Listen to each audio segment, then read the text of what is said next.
Hello student, आप लोगों का फिजिक्स की क्लास में एक बार फिर से स्वागत है। तो चलिए आज मैं यूनिट 7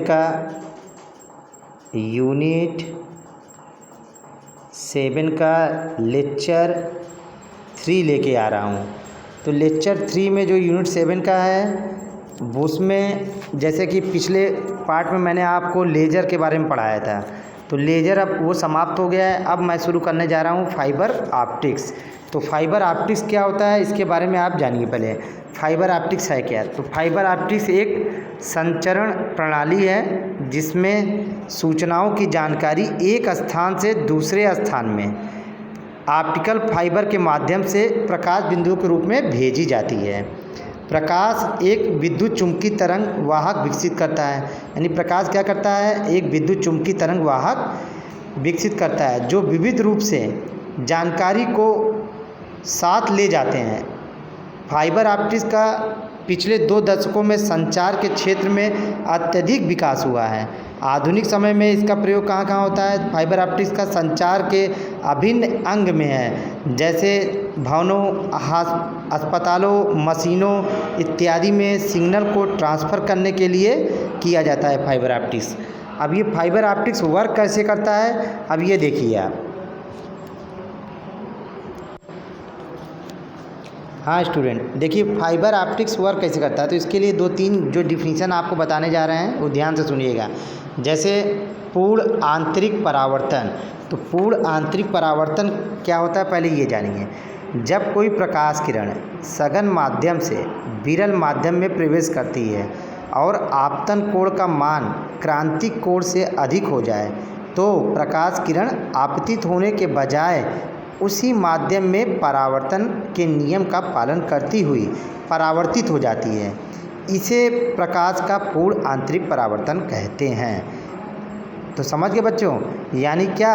आपतन कोण का मान क्रांतिक कोण से अधिक हो जाए और प्रकाश आपतित होने के बजाय परावर्तन के नियम का पालन करती हुई परावर्तित हो जाए, तो इसे को हम पूर्ण आंतरिक परावर्तन कहते हैं। पूर्ण आंतरिक परावर्तन में जैसे हीरे का चमकना, गर्म व ठंडे प्रदेशों में मरीचिका का दिखाई देना, टूटे कांच का अधिक चमकना, आंशिक जल में भरी परख नली को जल में डुबोने पर चांदी की तरह चमकना आदि। ये तो था पूर्ण आंतरिक परावर्तन। अब पूर्ण आंतरिक परावर्तन का अनुप्रयोग कहाँ कहाँ है इसको भी ध्यान से सुनिए। तो पहला नंबर, पूर्ण आंतरिक परावर्तन की घटना जो होती है विभिन्न ऑप्टिकल उपकरण जैसे टेलीस्कोप में, माइक्रोस्कोप में, पेरिस्कोप में आदि में प्रयोग किया जाता है। हीरे में चमक भी पूर्ण आंतरिक परावर्तन के कारण ही होती है। तीसरा नंबर है, ऑप्टिकल फाइबर भी पूर्ण आंतरिक परावर्तन के सिद्धांत पर कार्य करता है। ये पूछता है क्वेश्चन कि ऑप्टिकल फाइबर किस सिद्धांत पर कार्य करता है, तो आप 1 नंबर में बताएंगे पूर्ण आंतरिक परावर्तन सिद्धांत पर कार्य करता है। मृग तृष्णा की घटना भी पूर्ण आंतरिक परावर्तन पर आधारित है। पूर्ण आंतरिक परावर्तन ऑप्टिकल फाइबर में प्रयोग होता है जो इंडोस्कोप या टेलीकम्युनिकेशन के लिए प्रयोग किया जाता है। प्रकाश के स्थानिक निष्पादन में पूर्ण आंतरिक परावर्तन का प्रयोग होता है। और 7वां नंबर है, बिना स्याही के ऑप्टिकल फिंगरप्रिंट डिवाइस के द्वारा किसी व्यक्ति के फिंगरप्रिंट की छवि जो होती है वो पूर्ण आंतरिक परावर्तन के प्रयोग से ही होती है। ये तो था बच्चों पूर्ण आंतरिक परावर्तन।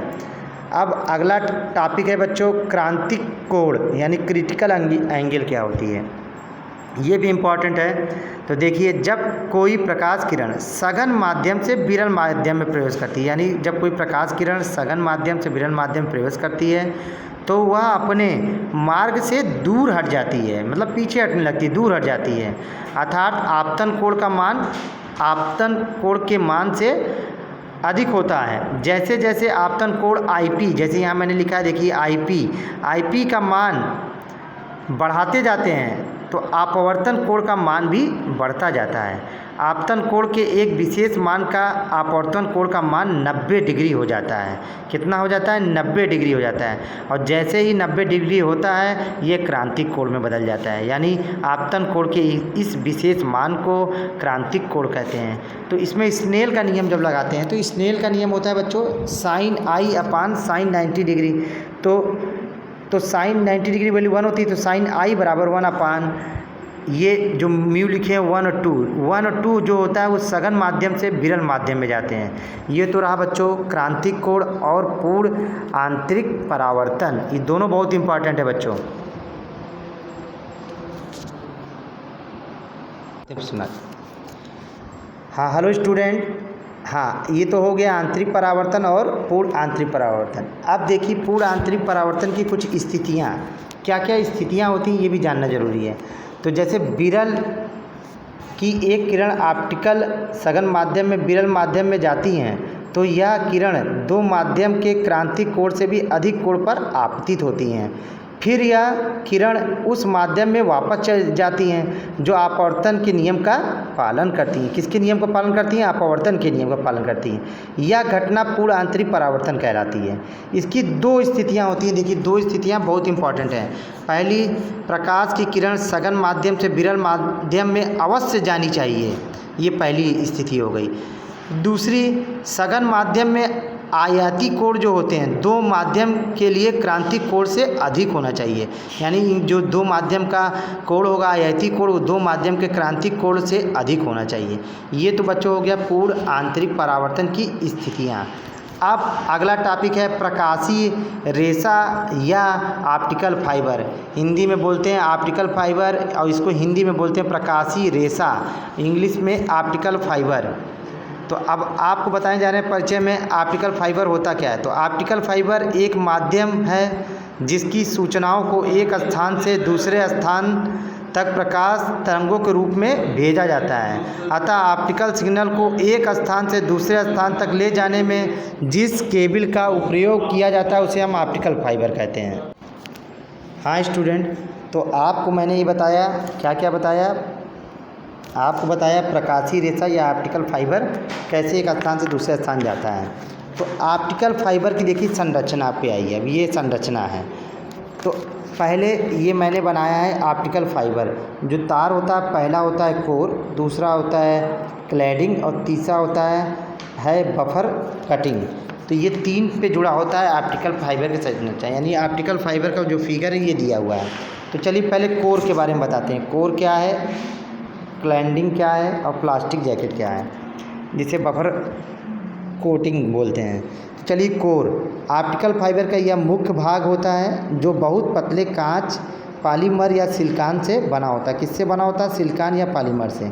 कोर जो ऑप्टिकल फाइबर का सबसे भीतरी भाग होता है उसका व्यास जो होता है 10 से 100 माइक्रोमीटर तक होता है तथा परम अपवर्तनांक जो होता है μ1 होता है। तो कोर का जो मुख्य काम है बच्चों वो पूर्ण रूप से परावर्तित करना होता है। तो कोर का काम क्या होता है? पूर्ण रूप से परावर्तित करना। दूसरा है क्लैडिंग। तो क्लैडिंग क्या होता है? क्लैडिंग कोर का बाहरी आवरण होता है जो कांच या प्लास्टिक का बना होता है। क्लैडिंग का व्यास जो होता है 100 माइक्रोमीटर से 420 माइक्रोमीटर के बीच होता है तथा अपवर्तनांक μ2 कोर के अपवर्तनांक μ1 से कम होता है, अर्थात μ2 जो ग्रेटर देन होगा μ1, यानी क्लैडिंग तथा कोर के अपवर्तनांक का अंतर काफ़ी कम होता है, यानी 10 के पावर -3 होता है। ऑप्टिकल फाइबर की संरचना देखिए बच्चों यहाँ बनाया गया है। तो क्लैडिंग का कार्य क्या होता है? क्लैडिंग का कार्य प्रकाश को कोर क्षेत्र में नियंत्रित रखना। क्या करना क्लैडिंग का कार्य? प्रकाश को कोर क्षेत्र में नियंत्रित रखना तथा प्रकाश बाहर जाने से रोकना होता है। और तीसरा होता है बच्चों प्लास्टिक जैकेट। प्लास्टिक जैकेट द्वारा ऑप्टिकल फाइबर को मजबूती तथा सुरक्षा प्रदान की जाती है। क्या की जाती है? प्लास्टिक जैकेट द्वारा ऑप्टिकल फाइबर को मजबूती और सुरक्षा प्रदान की जाती है। इस प्लास्टिक जैकेट को कोर तथा क्लैडिंग के चारों ओर प्लास्टिक की कोटिंग कर बंद कर दिया जाता है। तो ये तो बच्चों हो गया ऑप्टिकल फाइबर की संरचना।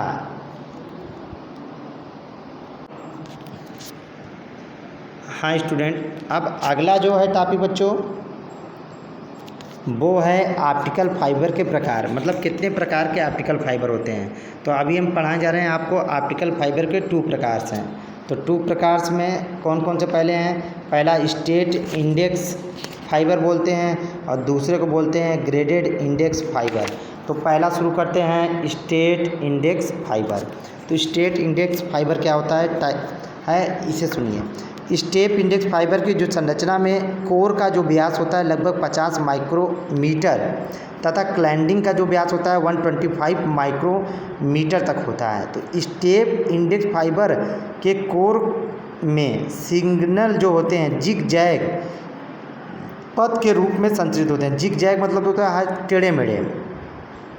तो स्टेप इंडेक्स फाइबर में जब λ1 λ2 तरंग दैर्घ्य की दो प्रकाश किरणें फाइबर में से संचरित होती हैं तो वह अलग अलग पथ पर चलती हैं, क्योंकि माध्यम का अपवर्तनांक प्रकाश के तरंग दैर्घ्य पर निर्भर करता है। इसमें कोर के समाप्त होते ही अपवर्तन का मान घटकर μ2 से कम हो जाता है। तो ऑप्टिकल फाइबर में ये दोनों किरणें एक दूसरे सिरे पर असमान दूरियां तय करते हुए भिन्न भिन्न समय पर पहुंचती हैं, जिसके कारण सिग्नल की जो तीव्रता होती है वो काफ़ी कमी आ जाती है। तो दो सिग्नल के बीच समय का जो अंतराल होता है 3.3 × 10⁹ सेकेंड प्रति किलोमीटर होता है। तो इन स्टेप इंडेक्स फाइबर को जैसे कि देखिए फिगर अभी हम दिखा रहे हैं बच्चों आपको फिगर में। हाँ स्टूडेंट, जैसा देखिए मैं बता रहा था अभी आपको, ये फिगर में आपको मैं समझाता हूँ। जैसे ये देखिए फिगर में दिया हुआ है, ये क्लैंडिंग है और ये कोर है, ये μ2 है ऊपर वाला, नीचे वाला μ1 है। और ये देखिए जो ये जिग जैग बता रहे थे अभी, ये जिग जैग ये टेढ़ी मेढ़ी रूप में चलती हैं। तो कमी जब दो सिग्नल के बीच का अंतर जो होता है बच्चों वो बताएं 3.3 × 10⁻⁹ सेकेंड प्रति किलोमीटर होता है। तो स्टेप इंडेक्स फाइबर की जो संरचना है ये मैंने बना दी है। तो इस संरचना बता दी, उसकी मोटाई क्या होती है, उसके बीच में कितना अंतर होता है, ये सारी चीज़ें। अब अगला जो टॉपिक आता है वो है ग्रेडेड इंडेक्स फाइबर। क्या होता है ग्रेडेड इंडेक्स फाइबर?